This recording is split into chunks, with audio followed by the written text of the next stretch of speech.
Muy buenas noches, que el Señor los bendiga. Estamos una vez más aquí con nuestro hermano Carlos para traer esta segunda parte bueno, la semana pasada estábamos manejando el tema de la hermenéutica hebrea, ¿no? Y todas esas peculiaridades que a veces, dentro del contexto del cristianismo, dentro del contexto de la iglesia, nosotros no estamos muy al tanto de este tipo de conceptos y cuestiones que es necesario conocer, es necesario manejar. Y bueno, entonces la clase quedó inconclusa porque el tiempo se nos acabó y pues no me gusta pasarme de una hora porque ya después las personas se cansan. Y entonces estamos una vez más acá para traer este tema. Buenas noches, hermano Carlos, ¿cómo está? ¿Qué tal el clima por allá? En cuanto. Muy bien, gloria a Dios. Buenas noches para todos los hermanos de la Iglesia de Cristo en todo lugar que se encuentren, que Dios me los bendiga. No, muy bien, hermano, también de igual manera trabajando trabajando en la obra y trabajando también secularmente. Hoy me tocó un lugar lejano un poco, una hora de acá en la ciudad de Cartago, que siempre hace calorcito, 40, 35 grados, Pues entonces. casi como aquí en Santa Marta, ¿no? Casi como Santa Marta. Pero bueno, ya estamos aquí y espero que vayan anotando sus preguntas en el transcurso de la clase. Vamos a estar leyendo. La vez pasada tuve el inconveniente de que me salí de la página y al entrar ya no estaban las preguntas que yo había visto. Entonces, hoy vamos a tener un tipo de metodología un poquito diferente, ¿sí? Y eso quiere decir que en cuanto vea alguna pregunta importante que usted haga en el momento, pues vamos a interrumpir aquí a nuestro hermano y pues vamos a plantear la pregunta para que vayamos teniendo algo interactivo, ¿sí? Entonces, con toda confianza, pues hagan las preguntas pertinentes. Hermano, ¿de qué vamos a hablar hoy? Continuamos con el mismo tema, ¿no? Pero ¿cuáles son los conceptos que vamos a estar tocando? Bueno, pues para empezar, quiero mostrar este libro, ¿cierto? De Dan Cocker, nuestro hermano que ya está bajo los pies de Cristo, junio del año pasado, hasta nos acompañó nuestro hermano Dan Cocker. Eh, Aquí en la página 186 me pareció muy interesante el comentario que hace el hermano, ¿cierto? ¿Cómo se llama El el libro libro? El libro muy recomendado se llama Comentario Sinóptico sobre el Antiguo Testamento y el periodo intertestamentario por Dan C. Cocker, PhD, ¿cierto? Ujú. Ok. El hermano comenta aquí en la página 186, bueno, hace un recuento realmente de la tradición oral, ¿sí? Que fue transmitida a Moisés también, que es lo que dicen los judíos y los comentarios rabínicos, que también a Moisés se le entregó la interpretación de la Torah escrita, cómo era que se debía de interpretar, ¿cierto? Entonces, esta tradición oral pasaba de anciano a anciano, especialmente los que tenían más categoría, ¿cierto? De Moisés, Aarón, Aarón a Josué, etcétera, ¿cierto?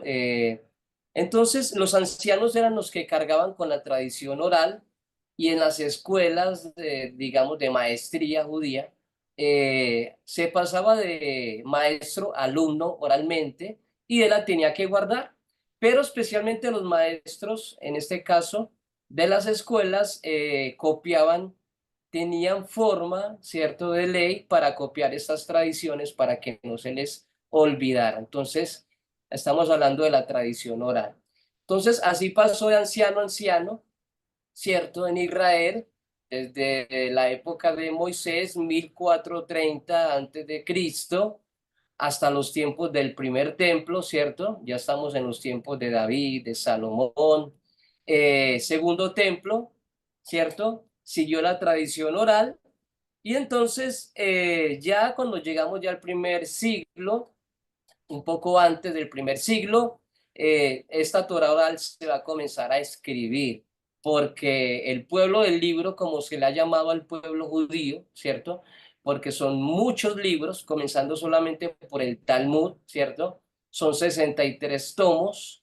Y en español, que es el Talmud Babli. Hoy en día se han traducido más de 33. Cualquier persona los puede comprar y yo los vendo también. Se llama Oh, el Talmud tiene Babli. tiene los volúmenes del Talmud ahí en su librería. No los tengo, pero Los sí puede los tengo. conseguir, Los estamos digamos. Si vendiendo. se Se los piden, consiguen usted en los consigue. español. Ok. Claro, el que los pida los podemos conseguir. Entonces, mira que porque es importante el Talmud, de pronto hay un reseteo de miedo en la iglesia, ¿cierto? Y esto es lo que va a hablar el doctor Dan Cocker sobre ese tipo de literatura rabínica que a veces como que tenemos un poco de miedo a acercarnos a ella. Mire lo que él va a decir.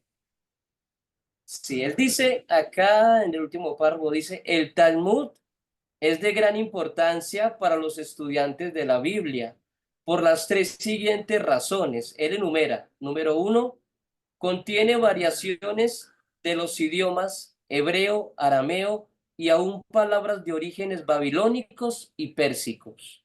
Número dos, revela cuentos folclóricos, historia, geografía, ciencias naturales, pensamientos jurídicos, sitios arqueológicos y mucho más.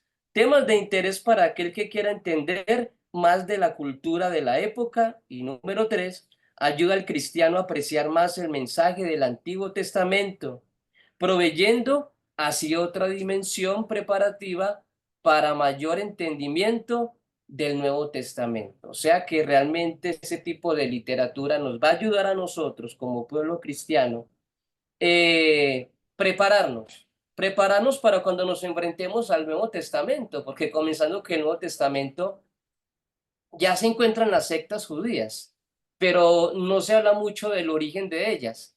Claro. Y sabemos que el origen de ellas pues están en la historia, en los libros de historia, los 400 años del silencio, muchos de ellas nacieron allí, ¿cierto? Pero también la tradición oral fue transmitida, ¿cierto? Desde allá y fue escrita en el año 190-200, siglo II después de Cristo, por muchos motivos. Después de la destrucción del segundo templo de Jerusalén del año 70, ¿cierto? eh, se reunieron lo que llaman el concilio de Gamia o Jamia, ¿cierto? Que tuviste la oportunidad de hablar de él, año 80, año 90. Sí. Estamos hablando de los nietos de Gilel, que era Gamaliel II, porque Gamaliel I fue el maestro del apóstol Pablo, ¿cierto? Un grande en Israel, pero él tuvo nietos también. Y dentro de estos nietos, Gamaliel II ya era después del año 70 después de Cristo, uno de los fuertes de los nazis, de los príncipes de la asamblea. Entonces llama a los judíos de la diáspora, ¿sí? Porque ya no hay templo. El templo fue destruido. En el Entonces, 70. ajá, ¿cuál era el tema? ¿Qué vamos a hacer? ¿Qué vamos a hacer como pueblo? Porque realmente y relativamente no iba a ser Israel el mismo Israel del año 70 antes de Cristo, comenzando por las interpretaciones que eran muy diferentes. De Uno de hecho, esos temas desaparecen diferentes. las sectas, ¿no? O sea, en la destrucción del templo en el 70, los saduceos dejan de existir porque ellos dependían radicalmente del templo, eran la élite gobernante, los sacerdotes, ¿no? Y los Exacto, esenios dejan de existir también porque todo el problema de los esenios era la impureza que había en el templo. Creo que los fariseos son el único grupo que persiste y se convierte después en lo que llamamos rabinismo, ¿no? Y ahí se escribe el Talmud, que empieza a escribirse la tradición oral que ellos manejaban.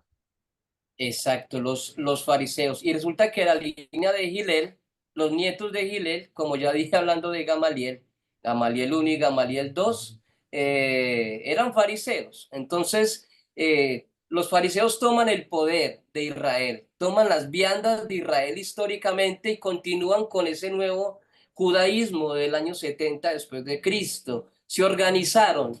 Ellos se vuelven otra vez a organizar y comienzan, digamos, la producción de lo que se llama la Mishnah Torah, ¿cierto? Ujú. Aquí tengo una que es un resumen. Esta es muy conocida, que es la Mishnah de Maimónides, ¿cierto? Que es un rabino del siglo XI. Sí. Ajá. Muy importante para la Entonces, filosofía. exacto. Igual que Guía de los Perplejos de Maimónides también es muy conocido. Entonces, resulta que ya no hay templo, ¿qué vamos a hacer? Uno de los estatutos que dijeron ellos fue, ya no podemos tener más comunión con un grupo que nos ha causado muchos problemas. Ese grupo que nos había causado muchos problemas son los Nosrim o los nazarenos, ¿cierto? Sí, así. Eran los judíos que comenzaron a creer en un rabino llamado Jesucristo o Jesús o Yeshua, ¿cierto? Porque era un maestro criado como cualquier judío, ¿cierto? Circuncidado al octavo día, que iba a las fiestas anuales con su familia, como la Pascua a los 12 años, que fue con su familia, y normalmente él fue criado como un judío, nuestro Señor Jesucristo, ¿cierto? Entonces, causaron muchos problemas porque principalmente ellos querían ser un poco separados, digamos, de este grupo, porque Roma no le importaba. Para Roma todos eran iguales, todos eran creyentes en la Tanaj judía, En la ¿cierto? Biblia, sí. Tanto, tanto cristianos mesiánicos, en este caso judíos mesiánicos, que eran los originales, los judíos de nacimiento, ¿cierto? Que creían en su Mesías. Esos sí eran los del primer siglo, esos sí eran judíos de verdad, pero creyentes en Jesucristo. Ujú. Esos son los judíos mesiánicos de verdad, no los Sí, que sí. hoy en día se creen No los que hoy en mesiánicos, que día son dicen que son gentiles. mesiánicos y no son ni judíos ni mesiánicos. Exacto, como los apóstoles, la iglesia primitiva del Pentecostés, los 3000 bautizados, los 5000, de esos sí eran judíos mesiánicos de verdad, porque eran judíos, ¿cierto? Y Ujú. nunca dejaron de ser judíos, murieron siendo judíos con su cultura. Entonces, muchos problemas, porque ellos querían ser distinguidos, separados, el judío, en este caso el rabinato, que fue el que tomó las riendas por mano de los fariseos, querían ser distinguidos, separados del grupo llamado los Nosrim, ¿cierto? Que también le llaman los nazarenos. Entonces, eh, comenzaron a sacar una carta en Gambia y una de esas cartas decía de que se les prohibía a los judíos cristianos y por ende a los prosélitos de la puerta, que yo se lo expliqué un poco la semana pasada. Sí. Los prosélitos de la puerta eran los gentiles que creían en el Dios de Israel, ¿cierto? Sí. Creían, pero que no estaban circuncidados y por ende los dejaban sentar en las últimas sillas de la sinagoga. Ajá. Esos son los temerosos de Dios que menciona Lucas. Exacto. Cuando usted lee detenidamente Hechos capítulo 10 versículo 1 y versículo 2 y cuando usted mira el tema de Cornelio, Ujú. ¿cierto? Él dice que él era un temeroso de Dios. Entonces, ahí entendemos ya ese lenguaje. Cuando dice temeroso de Dios, Cornelio era un temeroso de Dios, entonces posiblemente un qué, un prosélito de la puerta, ¿cierto?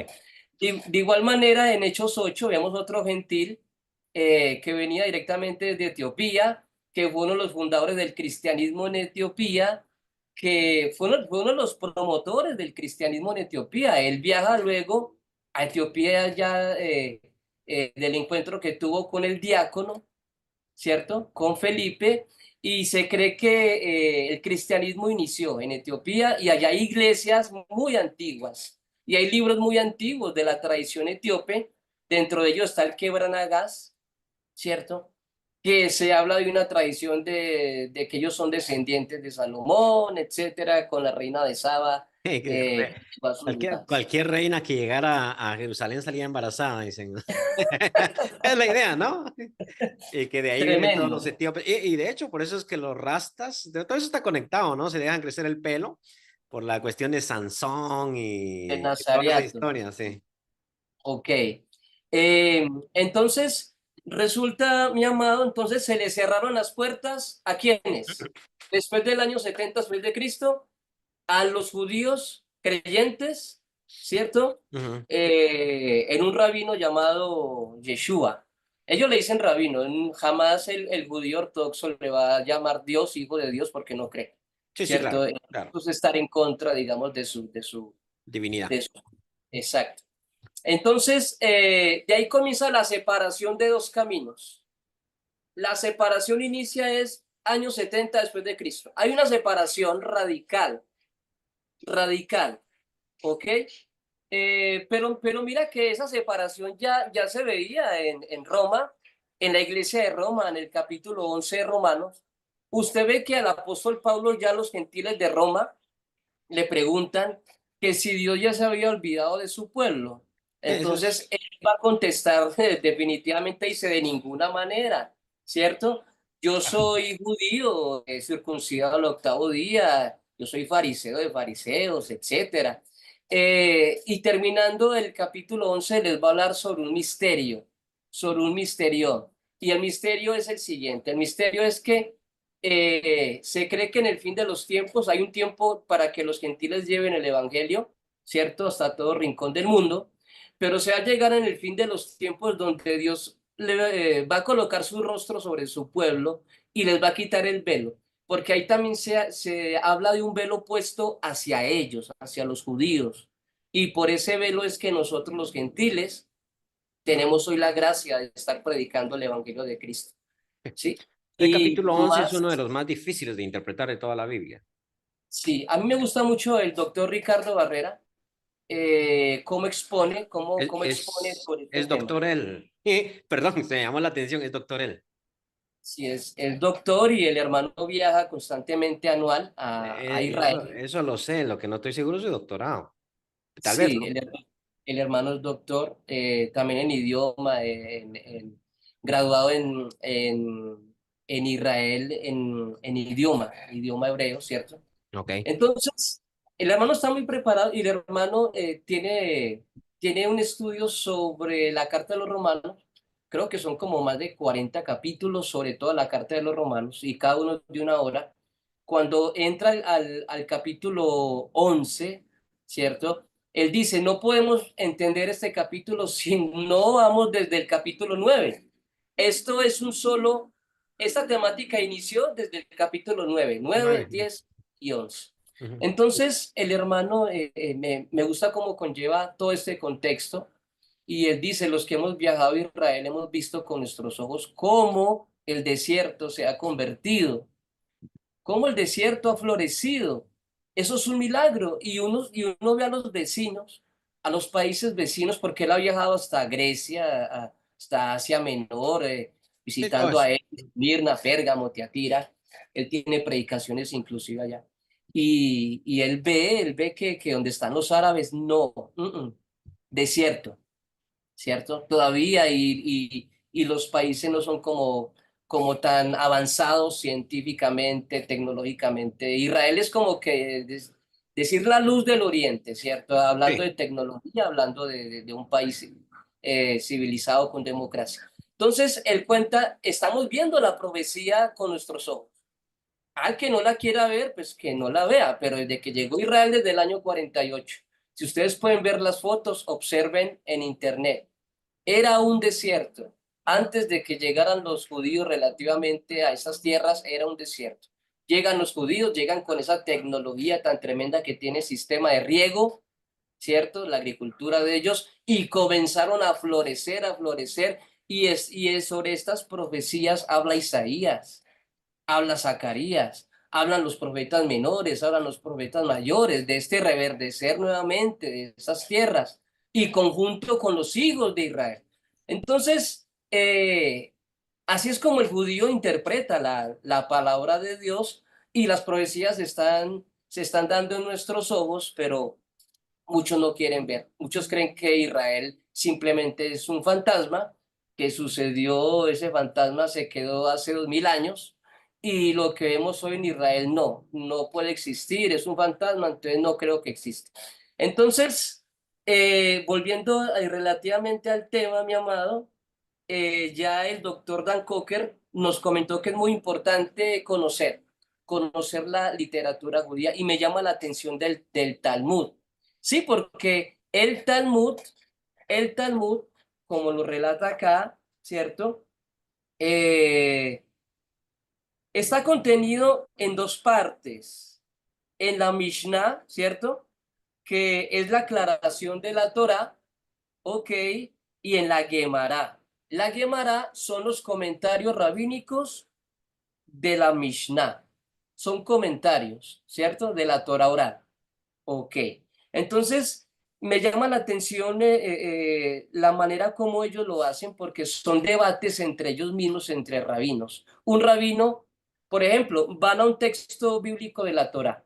Ujú. Entonces, es una discusión teológica donde un rabino expone su postura, según lo que nos dijeron los ancianos, esto, van a la historia, ¿cierto? Según lo que les comentaron los abuelos sobre X tema. Y después viene el otro y dijo, ah, sí, según esta Gemara o según la Mishnah o según... comienzan a debatir entre ellos, ¿cierto? Entonces es Ese hermano, interesante. esa parte es bien interesante, el Talmud, ¿no? Para Ajá. quienes no están sintonizando hasta ahorita, lo que pasa es que la Biblia hebrea se divide en Torah, Nevi'im y Ketuvim. Y hay un comentario judío que en la leyenda es la tradición oral que viene desde Moisés, pasando por todos los rabinos, que es escrita ya en el siglo segundo y en el siglo quinto de nuestra era, y que a eso es lo que llamamos Talmud, entonces al comentario del Antiguo Testamento. Ahora, fíjense hermano que generalmente en las iglesias de Cristo, ¿no? Yo soy orgullosamente de la iglesia de Cristo, ¿no? Usted también, pero no sé qué tan orgullosamente, pero yo sí orgullosamente, ¿no? Pero en las iglesias de Cristo nosotros tendemos a ver las cosas blanco y negro. O sea, en cuestión del comentario de, por ejemplo, de un capítulo, usted estaba hablando de Romanos capítulo 11, ¿no? Y citaba al hermano Barrera, ¿no? Yo podría tener una opinión muy distinta de él. Yo no he visto ese comentario, ¿no? Estoy hablando aquí puro cuento. No he visto sus videos, pero digamos yo podría opinar diferente. En Iglesia de Cristo estamos acostumbrados a pensar quién tiene la verdad. O sea, se dieron dos interpretaciones distintas, entonces una está equivocada y la otra está correcta. Las cosas son blanco o negro. Pero los Ajá. judíos tienen esta habilidad de poder razonar a través de tesis y antítesis, ¿no? Porque en el mismo texto sagrado que ellos tienen, que es el Talmud, un rabino tiene una opinión y otro rabino le da la opinión contraria y las dos son verdaderas. O sea, el judío que se está educando se educa en medio de la polarización o no, polarización es mala El idea, debate. malo concepto, sino del diálogo, del debate en que él se enriquece de ambas posiciones, aunque sean contrarias. Y, por ejemplo, en Mateo 19 vemos esta pregunta a Jesús sobre la posición de Shammai y de Hillel sobre el tema del matrimonio, ¿no?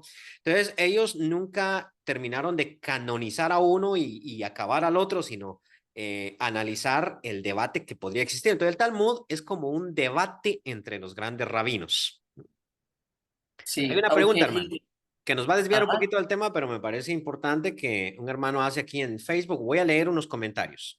ajá. Dice, buenas noches, hermanos, bendiciones, saludos desde Cali, dice nuestro hermano Martín. Buenas noches, hermano Selvin, Dios te bendiga, dice la hermana Adriana, igual, bendiciones, ¿no? Amén. Dice el hermano Josué, bendiciones, hermano Selvin, pone unas banderitas de Guatemala y dos corazones. Entonces, guatemalteco, ¿no? Mucha honra. Y aquí viene, sí, bendiciones, mi hermano Selvin, dice la hermana Hildegard, que es aquí de Santa Marta. Y ahora sí, Leymar René te hace la pregunta. Y quiero que usted la conteste, ¿no? Y tal vez yo doy mi opinión. Dice, ¿se le puede llamar cristianismo al grupo inicial de judíos nazarenos que creyeron en Jesús por boca de los apóstoles? Puesto que en el libro de los Hechos se ve claramente que ellos seguían guardando el sábado y estudiando la Torá y aún reuniéndose en el templo y en las sinagogas. Entonces la pregunta es, ¿se le puede llamar cristianos a ellos? ¿Qué opina? Bueno, buena pregunta. Es bueno porque no nos salimos del contexto. Ya Sí, sí, cuando no, nos no, salimos claro que del no. contexto, ya. Bueno, bueno, pues en Hechos 11, claro, en Antioquía por primera vez se le llama a los creyentes cristianos, ¿cierto? En Sí. Antioquía. Em, pero si miramos de ahí para atrás, antes de Hechos 10, ¿cierto? Como lo acabamos de explicar. prosélitos. Cornelio, ¿se acuerda? Sí, Prosélitos. Hechos 8, prosélitos. Hechos 6, cuando hablan de los griegos, no vayan a creer que son prosélitos, son judíos griegos, sí, ¿cierto? cultura griega. Nos podemos confundir Son porque los de la diáspora. esa era la pelea para escoger las viudas, ¿cierto? Con los griegos, pero los griegos eran judíos griegos. Entonces, cuando se dice la palabra cristiano, sistemáticamente en el idioma original viene de Cristos, ¿cierto? Cristos. Y si hacemos un trasfondo al idioma original hebreo, es Mashiach, Mesías, ¿cierto? Entonces es como decir mesiánico, o sea, cristianos, decir la palabra mesiánico, En griego. pues es lo mismo, es lo mismo. ¿Por qué mesiánicos? Porque son judíos que han creído en su Mesías. ¿Sí me entiende? Son judíos que han creído que el Mesías ya vino, ¿no? Porque los judíos esperaban al Mesías. O sea, Ok, todos los judíos esperaban al Mesías. Pero estos que se ajá, les llama mesiánicos es porque ellos creen que el Mesías ya vino. exacto, exacto. Entonces, pero aquí en la problemática y en mi libro yo abarco ese tema y lo profundicé con muchos historiadores. Ujú. La problemática fue cómo mantener una iglesia entre judíos y cristianos, porque así fue en el primer siglo. Entonces, imagina una iglesia donde haya judíos y cristianos, hermanos, qué problemota. Ese es el Yo lo problema. pondría diferente, hermano. Lo pondría diferente porque, contestando a la pregunta, yo sí le llamaría cristianos. Ujú. Porque judío es el judío de religión de raza, ¿no? Pero estos judíos que creen en Cristo, los mesiánicos, yo les llamaría cristianos.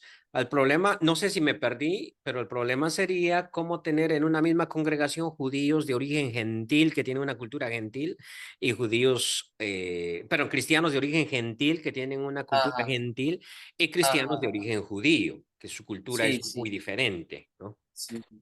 Por eso viene Romanos 14 y Romanos 14 nos ayuda bastante a resolver ese problema porque todavía se celebraba el día de Yahweh, El el sábado. Shabbat, ¿cierto? Pero llegó digamos, el cristianismo y entonces ellos comenzaron a reunirse el sábado por la noche, después del Shabbat, ¿cierto? Después de las 6 de la tarde, se reunían los creyentes en Jesús. Entonces ahí es cuando se cae Eutico dormido del tercer piso que es resucitado por el apóstol Pablo. Eso es un sábado por la noche, porque ya para el judío un domingo por la noche ya no era domingo, sino que era otro día. Sí, es que Sí, el día sí, comenzaba a las 6 de la tarde y terminaba a las 6 de la tarde del siguiente. exacto. Entonces, en el primer siglo las cosas eran muy diferentes a hoy en día cómo podemos ver, ¿cierto? Y más si había templo, más diferente todavía, porque al haber templo todavía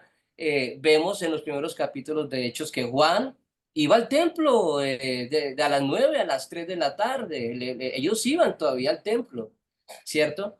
Entonces, realmente yo ese tema yo lo parto desde del año 70 para atrás y el año 70 pero se abrieron los caminos. Ahora sí podemos decir que los creyentes cristianos se apartaron un poco de los creyentes judíos, Ujú. decidieron estar aparte también y los creyentes judíos ya no podían tampoco entrar en las sinagogas. O sea, que hay tres divisiones ahí, ¿cierto? Entonces, sí, no hay ningún problema, claro, Y hoy en ahí, día. ahí la tuvieron muy difícil, ¿no? Porque, mira, los creyentes judíos no tenían ya mucha cabida dentro de las iglesias gentiles, que eran las que estaban creciendo, y al mismo tiempo eran expulsados de su propio pueblo. O sea, no los querían porque eran mesiánicos y estos no los querían porque eran judíos, ¿no? Pero creo que la respuesta que pudiéramos darle ahí al hermano es que, mira, en Hechos de los Apóstoles hay muchas cosas que uno no debe, como decir, dogmatizar, porque la iglesia está en un periodo de transición. O sea, Hechos uno ellos son judíos, enseñados por Jesús. Hechos 2 surge la iglesia. de judíos, y esa iglesia poco a poco se va volviendo griega. Entonces al principio ellos tienen las prácticas judías, van al templo, guardan el sábado, ¿no? Y pues nuestro hermano Carlos ha mencionado muy bien Romanos 14 como un buen capítulo para estimar esa situación, porque en Romanos 14 Pablo habla de dos cuestiones ahí, tanto de la comida, ¿verdad? Algunos creen que se puede comer de todo y otros creen que hay que abstenerse de ciertos alimentos, las leyes levíticas sobre no comer ciertos alimentos impuros. Y hay unos que guardan un día y hay otros que no guardan otro día, que no guardan el día. Entonces parece que Pablo aquí tiene en mente una iglesia mixta de judíos y gentiles. Y el capítulo 14 nos llama a la no excomunión, sino a la tolerancia de uno al otro. Y por ejemplo, decir yo, no, esos no eran cristianos completos, sería una manera de ir en contra del capítulo 14 de Pablo, que dice, acéptalo porque es tu hermano. Entonces, tiene que ser cristiano. Y también decirles no cristianos sería un problema etimológico. Estoy repitiendo lo que usted dijo, hermano, perdón. Pero es un problema etimológico porque cristiano quiere decir mesiánico. O sea, Christos quiere decir ungido en griego y Mesías quiere decir ungido en hebreo. Entonces, si yo digo los cristianos mesiánicos, es que hoy en día ese término es utilizado para un grupo de gente que quiere volver al judaísmo. Eso es una cuestión un poquito diferente, ¿no? Totalmente. Pero muy buena pregunta, claro, porque históricamente el libro de los Hechos, el capítulo 19 nos enseña mucho también que hay algo muy interesante con Lucas. Bueno, pues no estamos saliendo del tema. Con Lucas, que Lucas habla en primera persona y dice, y nosotros celebramos los panes sin levadura. Interesante, él se involucra, él estuvo ahí, ¿cierto? Andaba con el apóstol Pablo y el grupo misionero del apóstol Pablo, que eran los que iban para Jerusalén, porque él no llegó solo a Jerusalén. Entonces, Sí, él sí. tenía un grupo misionero y muchos gentiles, y dice, y nosotros en los panes sin levadura. O sea que si usted le tocó andar con un judío y era, digamos, en este caso Pablo, pues Pablo paraba para celebrar sus fiestas. Y si usted estaba con él, pues también le tocó. Pero es que creo que eso es parte de la ley, porque la ley, por ejemplo, cuando hablaba de la fiesta solemne de los panes sin levadura, decía que cualquier extranjero viviendo bajo las puertas de uno tenía que estar en el mismo, en el mismo asunto, ¿no? Tremendo, pero es interesante. Entonces, volviendo al tema, mis amados, yo lo que he estado queriendo mostrar desde la clase pasada, es que hay una Biblia por debajo de la Biblia. O sea, está la Biblia histórica, ¿cierto? Cuando uno lee, cuando usted se compra una Biblia de estudio, ¿cierto? Que contexto histórico, hermenéutica, de quién habla, en qué tiempo habla, por qué habla. Uno entiende eso, ¿cierto? Pero después de usted entender esto, ya comienza a mirar otras cosas, ¿cierto? Que se pueden llamar alegorías, se puede llamar cristologías, que son comparaciones, semejanzas a una realidad eterna. O sea, usted comienza a profundizar un poco más, ¿cierto?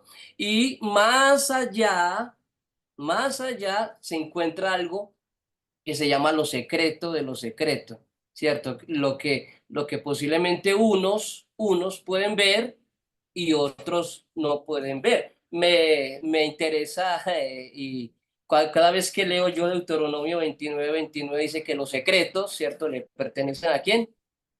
A Yahweh, Yes. ¿cierto? A Jehová.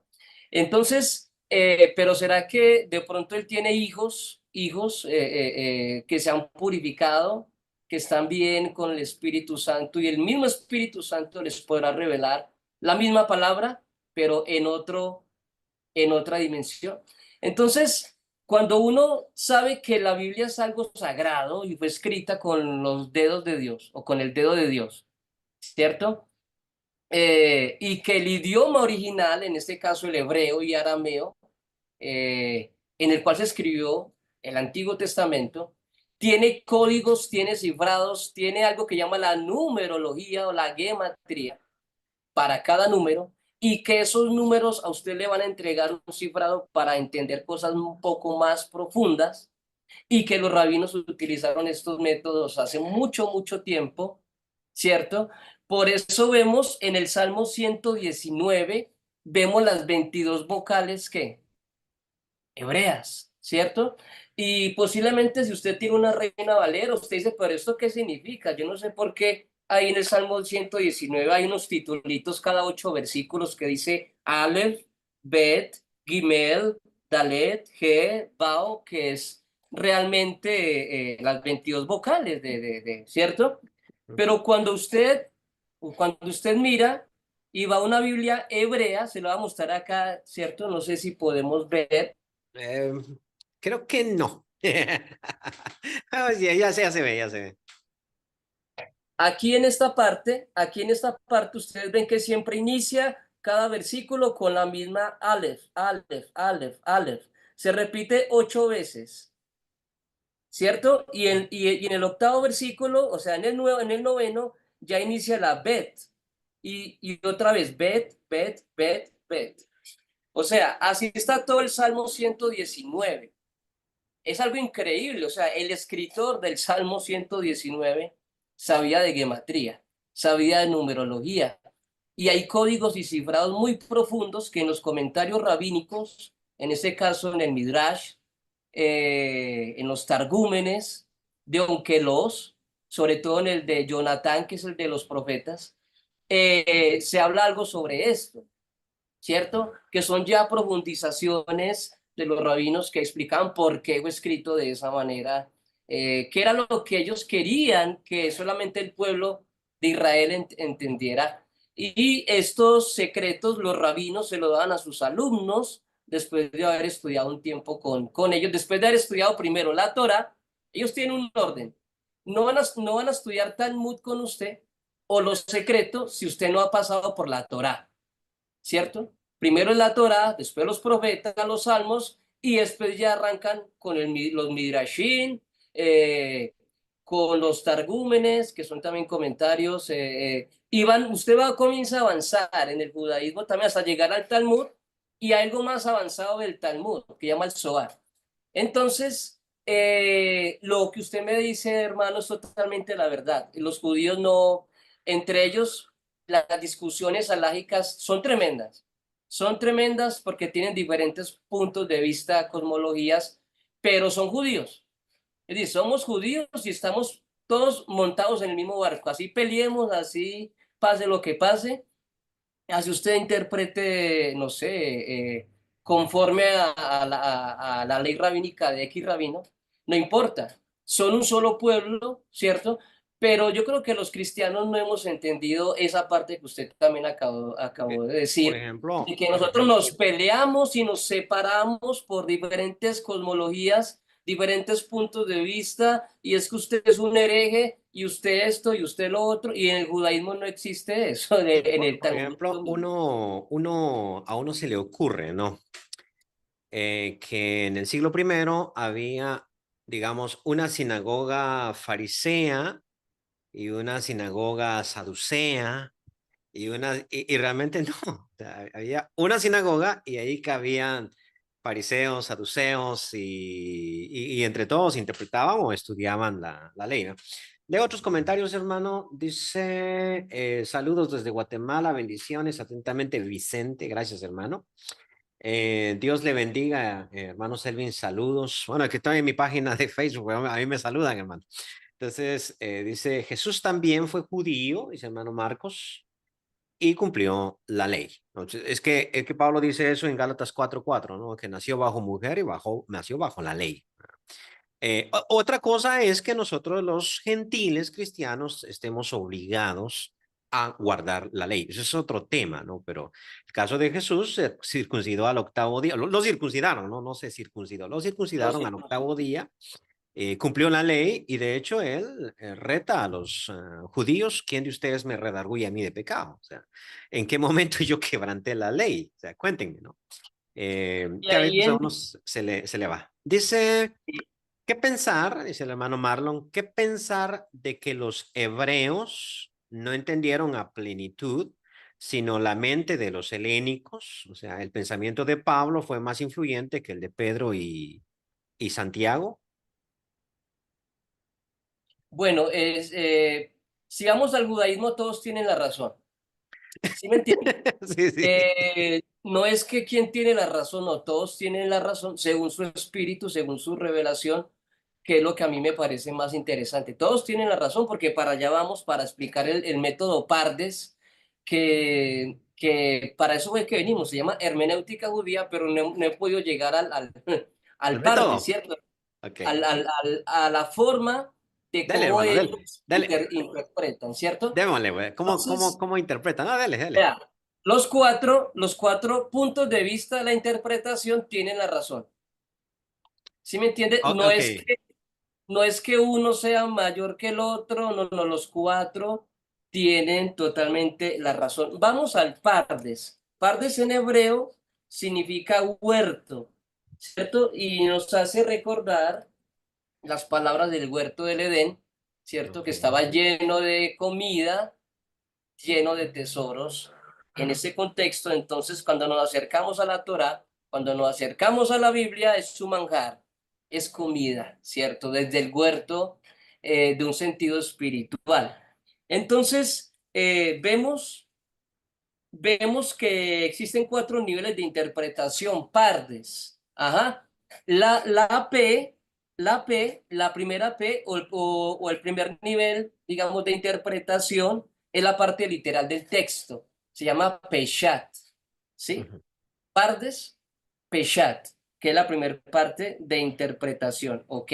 La parte literal histórica del texto, ¿ok? Como yo interpreto el texto. Dale.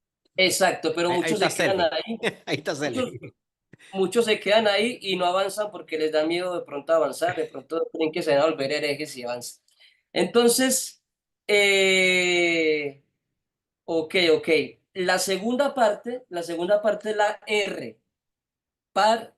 Hay una R como más o menos en la mitad, un poquito antes. Y esa R es el resh y es la parte alegórica, la parte alegórica del texto. Nota editorial, es que los hebreos, las vocales para ellos no cuentan. Entonces, vamos con las consonantes.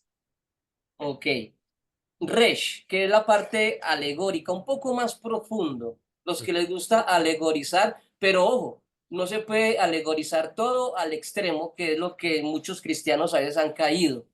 Todo lo quieren alegorizar y la parte que es literal, histórica, Sería como lo que Pablo hizo en Gálatas con respecto a los dos pactos es un y ejemplo. Ese es un ejemplo de Abraham que Resh. tuvo dos esposas y dos hijos tuvieron las esposas, ¿no? Y estos son los dos pactos, dice él. Total, ese es un ejemplo de Resh y Jesucristo lo utilizaba mucho en sus parábolas. También siempre relacionaba, hacía parábolas mostrando una verdad eterna, alegorizaba algo que era algo histórico, algo de Israel, Ujú. algo histórico que podían entender culturalmente, pero lo alegorizaba. Pero ¿quién tenía la razón? Las dos, la historia y la alegoría, o sea, son Sí, dos verdades, es que son cuando dos Pablo verdades. dice, por ejemplo, que Sara y Agar, eso es una alegoría, no está diciendo en ningún momento que es que no fueron personajes históricos, ¿ah? Que realmente existieron allá en la antigüedad, sino simplemente es que él está viendo esos dos pactos en esa historia. Ok. Entonces, mira, ¿se acuerdan lo que yo les explicaba de la cebollita? A mí me gusta mucho la cebolla roja. Entonces, la cebollita, ya le, ya le quitamos la primer parte, la primer capa, que es la parte literal, ¿cierto? ¿Cómo llama la primer parte? El Peshat. El Peshat, que es el primer nivel de interpretación, que es la parte simple, lo que usted ve así, literalmente. Vamos más adentro de la cebollita, entonces viene el remix, que es la parte de la pista, que es la parte de la alegoría. Ok. A un tercer nivel de interpretación, los judíos también ven algo en el texto. Se llama el derash o el drash, ¿cierto? Y aquí viene la palabra midrash, del Ok. tercer nivel de interpretación. Cuando vamos al midrash, estamos hablando de un tercer nivel de interpretación de las escrituras. Y es cuando ya usted tiene presente la investigación de un método de pronto más a la gematría, un poco más a la numerología, ya miro la parte histórica, ya miro si se puede dar una alegoría, ya lo correlacionó y ahora va a comenzar usted a sacar un poco de cosas más profundas, unas cositas un poco más profundas que usted en su primer lectura de la Biblia no vio, pero cuando vuelva a leer la Biblia por segunda vez alcanza a ver otras cosas. Cuando lee la escritura por cuarta vez, oiga, pero yo esto no lo había leído, yo por eso como que leyendo otra Biblia. Entonces, es como una Biblia escondida, hay otra Biblia, más adentro hay otra Biblia y así. Y el último, Perdón, hermano, disculpe, podría poner un ejemplo de esa forma derásica o deraz. Midrash. Por ejemplo, el Nuevo Testamento en los Evangelios es un Midrash, ¿cierto? Cuando Jesucristo compara, va a Moisés, esto dijeron los antiguos, ¿cierto? Histórica, Ujú. fue a la historia, ¿cierto? Y después comienza a hacer alegorías y después muestra una interpretación, pero esto yo es lo que yo digo. Eso es un Midrash, ¿cierto? Podría ser, por ejemplo, disculpe, ahí, yo hablando aquí como alumno aventajado, ¿no? Ajá. Por ejemplo, en la carta a los Corintios, Pablo narra el relato de Jesús bajando del monte, ¿no? Y resplandeciendo su rostro, que los judíos no podían verlo, entonces él se colocó un velo, ¿no? Y luego él dice, bueno, esto es así para ellos, que cuando ellos leen el Antiguo Testamento, lo que nosotros llamamos Antiguo Testamento, hay un velo puesto todavía y por eso no pueden ver claramente a Cristo. Entonces, él agarró una historia Ujú. que yo hubiese leído y hubiese contado y ahí se termina todo, pero el apóstol mira un significado espiritual en esa historia, ¿no? O sea, dice, mira, este es una, no le quiero llamar alegoría, ¿no? Pero esto le pasa a los judíos, ellos no pueden ver claramente, sino que necesitan un velo todavía y está puesto ese velo. Exacto. Pero los que pudieron ver, en este caso los apóstoles y la iglesia primitiva que era judía, o sea que entendieron el Midrash de Lograron Jesucristo quitar y el velo. entendieron la profundidad, vieron la profundidad de la alegoría, de la parte espiritual del texto bíblico. Entonces, volvamos a mirar. En otras palabras, el contexto histórico, ¿cierto? Contexto Ujú. histórico. Ok. Insinuación de pasajes, alegoría, lo implícito, lo que se ve con la alegoría. La gematría, los códigos, cuando uno se enfrenta a Apocalipsis, al Salmo 119, e inclusive a Eclesiastés en el capítulo 3 4 y 5 también tiene esta misma forma del Salmo 119, ¿cierto? De las 22 vocales en hebreo. Entonces, cuando El uno lee la acróstico. Reina Valera, usted no comprende, no sabe que eso existe, porque fue el idioma original traducido a otros idiomas. O sea, por eso los rabinos en la Septuaginta, cuando se reunieron los 70 de 72, muchos de ellos no querían pasarla al griego, porque estas partes espirituales o profundas que solamente se pueden ver por medio del idioma original, cuando escribieron la Biblia en el idioma original, se van a perder a la transliteración en otro idioma. Ujú. Ellos no querían porque se iba a perder mucho de lo que estamos hablando, el Salmo 119 de Eclesiastés, aún cuando usted lee en hebreo, cuando usted lee Génesis 1.1, 1.2, 1.3 y comienza a mirar la gematría, comienza a sacar cosas muy profundas, ¿cierto? Y comienza a Eh, ver el Hijo de Dios como la cabeza del universo, porque las letras en el paleolítico hebreo tienen formas humanas o formas de animales o significan algo. Entonces, es eso, o sea, hay cosas muy profundas de la palabra que cuando uno va al idioma original, uno comienza a mirar, pero Señor ¿Y, bendito. ¿Mm? cuál es el Entonces, cuarto nivel? Estaba en el tercero, ¿no? sí. El El, Midrash. el cuarto nivel es el Sot, que es la parte secreta de lo secreto. Lo secreto de lo secreto que solamente Dios le va a permitir, ¿cierto? Y el Espíritu Santo que le quiera revelar, ¿cierto?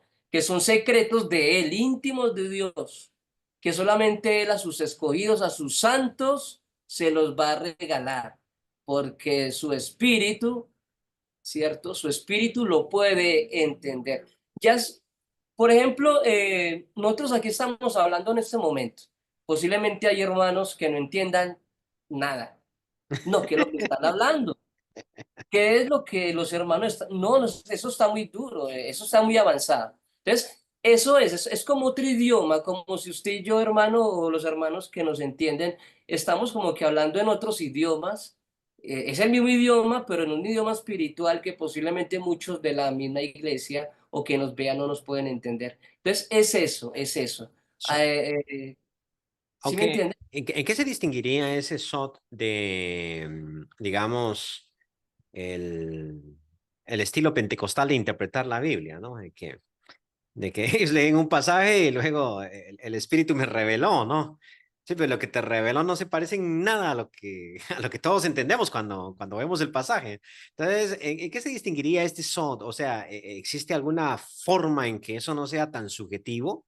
Digamos, de decir, Dios me reveló este secreto profundo. ¿O es un secreto profundo que cuando el rabino lo explica, a todos les crea sentido? O sea, porque, mire, hay interpretaciones tan disparatadas de la Biblia que uno no le encuentra ni patas ni cabeza, pero sí hay Ujú. profundidades que uno no sabía, no entendía, pero que cuando el maestro explica, uno dice, oye, ahí estaba yo, ¿cómo no lo vi? O sea, ¿cómo no me percaté de esa situación? Sí, es una parte mística, es lo misterioso. Cuando la Biblia habla de misterio, tiene pues el misterio de Romanos 11, creo que es el versículo 27. Vamos rápidamente, vamos a mirar que, vamos a ver un ejemplo de Sot, de los secretos, ¿cierto? Ahí en Romanos el apóstol Pablo eh, habla sobre un secreto no revelado, pero que se va a revelar. ¿A quiénes? ¿Todos lo pueden entender? Yo he visto que posiblemente no. Unos sí, otros no. Mira lo que dice. 11:25. Porque no quiero, hermanos, que ignoréis este misterio. Habían hermanos que están ignorando un misterio, ¿cierto? Claro, no lo ¿Cuál sabía. misterio? ¿Cuál misterio? Aquí. Sigue, para que no seáis arrogantes en cuanto a vosotros mismos. O sea que los hermanos gentiles de Roma estaban siendo ignorantes, Y ¿cierto? arrogantes. En cuanto a este misterio y arrogantes con los judíos creyentes. Ujú. ¿Cuál era este misterio? ¿Cierto? Que ellos se sentían tan arrogantes de sí mismos. Aquí va en dos puntos, se va a continuar. ¿Qué ha acontecido a Israel? Endurecimiento en parte. Bueno, los gentiles creían que Dios había endurecido todo el pueblo, los gentiles que comenzaron a entrar a la eclesía, a la congregación. Muchos de ellos creían de que Dios ya se había olvidado de su pueblo. Ujú. Por eso la pregunta es, digo, pues, ¿ha desechado a Dios a su pueblo? Y el apóstol Pablo dice, 11:1, en ninguna manera, ¿cierto? Hoy en día yo he escuchado hermanos decir eso, es que Dios ya se olvidó de Israel, Dios ya se desentendió de Israel. Entonces usted cree en la teología del reemplazo, ¿cierto? Iniciada en la escuela de Alejandría. ¿Conoce la historia? Yo le pregunto de esta teología. Entonces, Orígenes fue uno de los precursores de esa teología para llevar a la Roma católica a ser el reemplazo de Israel, ¿cierto? Porque la querían era reemplazar y la reemplazaron fue con la Roma católica.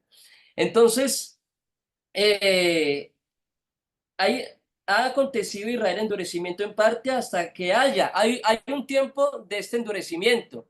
O sea que Israel tiene un tiempo para estar endurecido, Dios lo hizo con ellos y Dios mismo les va a quitar el velo. Sí, pero es que lleva mucho tiempo ese velo, Hasta, esto más de 2000 años, imagínense. ¿Eh? sí. ¿Eh? Hasta que Aquí haya dice, entrado la plenitud de los gentiles. hasta que haya entrado la plenitud de los gentiles, y esto me preocupa a mí como cristiano, hermano, me preocupa. ¿Será que en este tiempo ya estaremos viviendo los últimos tiempos de esta plenitud de los gentiles? ¿Y será que Dios ya colocó su rostro sobre su pueblo y ya le comenzó a quitar el velo para que ellos vean al Mesías? Yo en lo personal, yo creo que sí. ¿Por qué? Porque yo tengo amigos en Israel, hermanos, y ellos comentan que cada vez hay más creyentes judíos y rabinos que no lo dicen por miedo a ser excomulgados de las sinagogas, que han tenido experiencias espirituales con Jesucristo, que se les ha aparecido, hermano. Claro, porque hay una Se les ha maldición sobre aparecido. cualquiera de ellos que... Eso es como que el Papa se convierta en cristiano, ¿no? Sí. Bueno, perdón, que convierta a la Iglesia de Cristo. Pero Eh, hoy en día hay más de 200.000 judíos, hermano, en Israel, creyentes judíos de nacimiento, que se les ha 200.000. revelado el Mesías, el Espíritu Santo, y eso se está, hay un avivamiento en Israel, hermano. Entonces, cuando uno ve esto, uno ve, bueno, por esa profecía como que toma causa para este tiempo histórico, y nosotros los gentiles, entonces, ¿qué?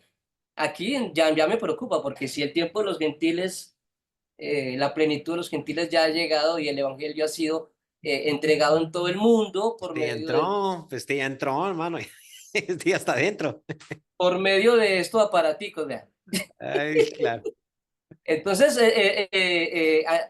el hermano Ricardo Herrera lo explica muy bien y es un Ok. hermano, pues como yo le digo, versado, es un doctor y un hermano muy reconocido en Estados Unidos.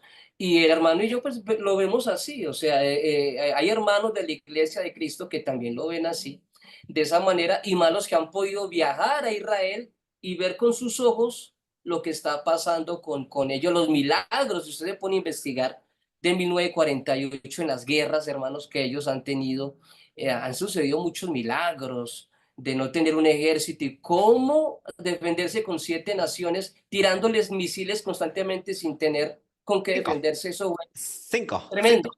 Cinco. Cinco naciones. Bueno, pero sí, cinco naciones árabes que los atacaron en la independencia, la Exacto. guerra de los indios. Bueno, Entonces, permítame, entonces, hermano. volviendo al de sí, hay algo muy, en la Biblia, hermano, sí hay cosas profundas, pero posiblemente, ¿quién tiene la razón? Y usted me dice, hermano, ¿quién tiene la razón? Yo digo todos.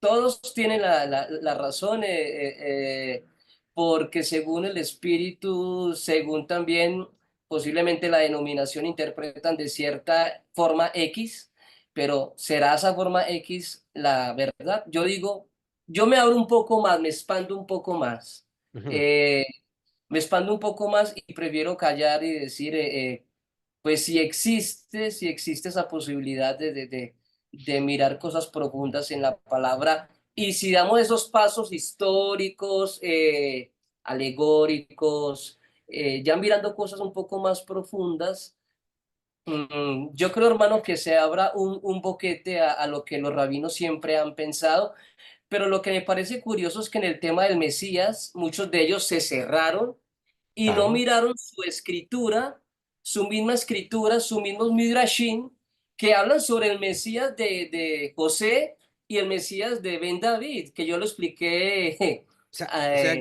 la O sea clase que ellos pasada. son muy abiertos y aceptan el debate, el diálogo, siempre y cuando no me toques a Jesús, porque ahí somos radicales, ¿no? Y Y yo cuando creo se que toca todos de esa tenemos manera, eso. Todos tenemos y eso, cuando, porque yo creo tener una mente muy abierta, ¿no? ajá, Pero cuando entramos a temas éticos, me vuelvo bien cerrado. O sea, por ah, ejemplo, digo, no, pero esto es pecado. Llámelo como quieras. O si quieres, pues acúsame de practicarlo, pero se llama pecado. O sea, no importa quién lo haga. En cambio, en otros temas soy muy amplio. Voy a leer los comentarios, hermano, que estamos ya a 2 minutos de terminar. El tiempo se va rápido. muy Aquí, rápido. ¿no? Muy rápido, sobre todo cuando uno está hablando. Dice Anthony Ramos, Dios bendiga mucho, hermano. Muy edificante su tema en esta noche. Saludos desde República Dominicana, ¿no? Eugenia dice bendiciones, mi hermano, y una carita alegre, ¿no? La fe una vez dada a los santos se refiere lo revelado en los escritos del Nuevo Testamento, a uno, lo revelado en los escritos del Nuevo Testamento, dos, la tradición de los padres de la iglesia, o tres, como lo entiendo que están diciendo, lo que se nos continúa revelando. Ok, este comentario es bien interesante porque hace una, ¿cómo se llama este? Creo yo, una advertencia, ¿no? Diría yo, porque, digamos, estábamos hablando de interpretación judía y de lo que los judíos creen, ¿no? De que se les revela ciertos misterios, ¿no? y ciertas cuestiones que Dios pudiera revelar en determinado momento, pero la doctrina básica de salvación o la fe una vez dada a los santos es inmutable, ¿no? O sea, no hay algo nuevo, por decirlo así, que se revela, sino algo que uno entiende a mayor profundidad, pero no algo distinto que viene a contradecir el resto. Interesante, pero yo creo que ya nos toca hablar para otra próxima porque el tema es ellos cómo se salvan, cómo creen que el judío se salva en este tiempo y tenemos que ir al concilio de Jamia porque ahí dieron las leyes de ellos cómo salvarse y es algo tan parecido al cristianismo porque ya ahí sí se acordaron de Jesucristo, ¿cierto? Que ya no hay templo, pero este es el templo. Ah, y ya no lo Ah, había dicho Jesucristo, ¿cierto? sí, pero antes Entonces... de que se destruyera el templo. ¿ah? Hermano. Entonces, Bueno, entonces cierto. se nos acabó el Ajá. tiempo. Gracias por estar con nosotros. Que el Señor los bendiga. Ahí el próximo jueves traeremos una continuación de este mismo tema que pensamos cubrir en tal vez un par de jueves más. Que el Señor los bendiga. Vamos, Amén, hermanos. hermanos. Que Dios me los bendiga, que pasen una feliz noche y que Dios me los guarde. Shema Israel.